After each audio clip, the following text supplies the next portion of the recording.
Assalamualaikum warahmatullahi wabarakatuh. Untuk petang ini, pelajaran Tauhid, tajuk kita ni mengenai dengan perbezaan Nabi dan Rasul. Tajuk baru.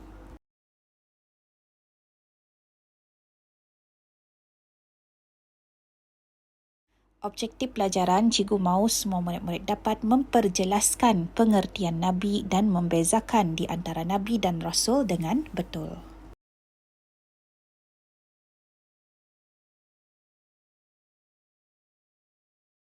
Okey, cikgu teruskan dengan penjelasan mengenai dengan Nabi.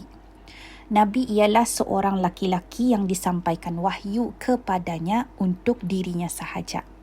Nabi tidak diperintahkan untuk menyampaikan wahyu kepada orang lain. Artinya, Nabi itu disampaikan wahyu oleh Allah untuk dirinya sahaja. Bukannya diceritakan, bukannya dikongsikan lagi wahyu yang Allah bagi arahnya tadi itu kepada orang lain.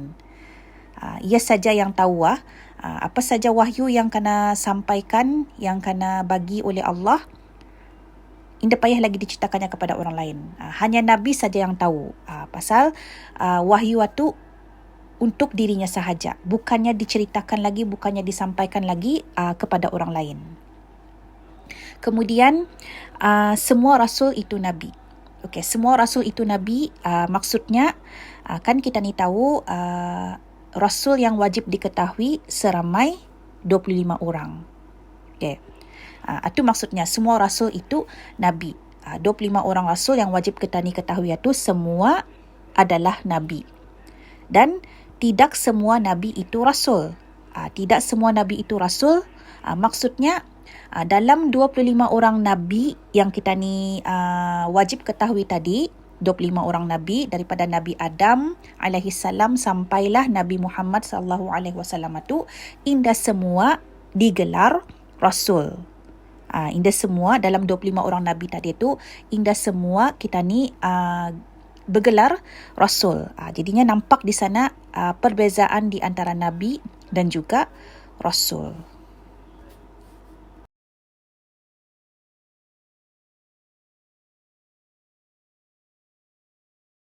Okey, baik semua murid-murid. Ini adalah huraian ataupun penjelasan lagi mengenai dengan perbezaan Nabi dan juga Rasul. Kamu perhatikan. Okey, kalau Nabi di sana, okey, kalau Nabi yang seperti yang cikgu terangkan sebelum ini tadi, okey, kalau Nabi tidak diperintahkan untuk menyampaikan wahyu. Nabi ini adalah orang yang membawa berita ghaib.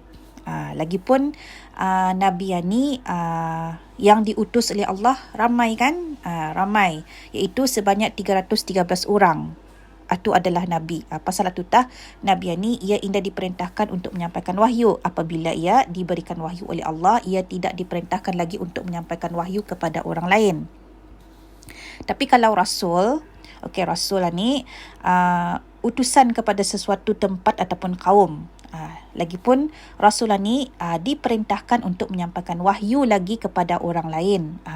Yang kita ni tahu, kalau Rasul ini yang wajib kita ni ketahui adalah seramai 25 orang Rasul. Itu adalah Rasul. Kemudian perbezaan Nabi dan juga Rasul ini lagi, kalau Nabi ia ni hanya menyokong syariat Rasul yang terdahulu daripadanya. Okey, syariat Rasul yang terdahulu daripadanya, maksudnya di sana ia indah ditentukan umat yang dipimpinnya pada ketika itu. Itu adalah Nabi. Nada kena tentukan siapa saja yang ia boleh pimpinlah pada ketika itu umat yang dipimpinnya. Tapi kalau Rasul, ia ni diturunkan wahyu kepadanya untuk memansukkan sebahagian syariat Rasul yang terdahulu. Okey, maksudnya Rasul ni ia membawa syariat Rasul, syariat yang baru.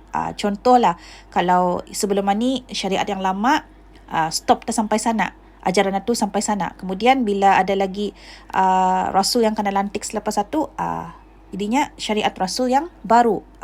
Macam itu. Itu maksudnya ia membawa syariat syariat yang baru. Membawa syariat yang baru. Kemudian lagi satu, umatnya tu ditentukan umat yang dipimpinnya pada ketika itu. Okay, sebagai contoh lah, macam kita ni kan Nabi yang terakhir yang diutus oleh Allah ialah Nabi Muhammad sallallahu alaihi wasallam. Macam Nabi Muhammad ni, okey, yang kamu tahu Rasulullah ni ingin meninggalkan harta kekayaan kepada kita ni. Okey. Tapi yang ditinggalkannya, baginda tinggalkan arah kita ni iaitu Al-Quran dan hadis dan juga sunnahnya sebagai panduan kita ni. Okey, sebagai panduan kita ni sampai hari kiamat insya-Allah. Itu adalah syariat Nabi Muhammad, ajaran Nabi Muhammad yang ditinggalkannya untuk kita ni jadikan panduan kita ni sampai hari kiamat. Okey, itu adalah perbezaan Nabi dan juga Rasul.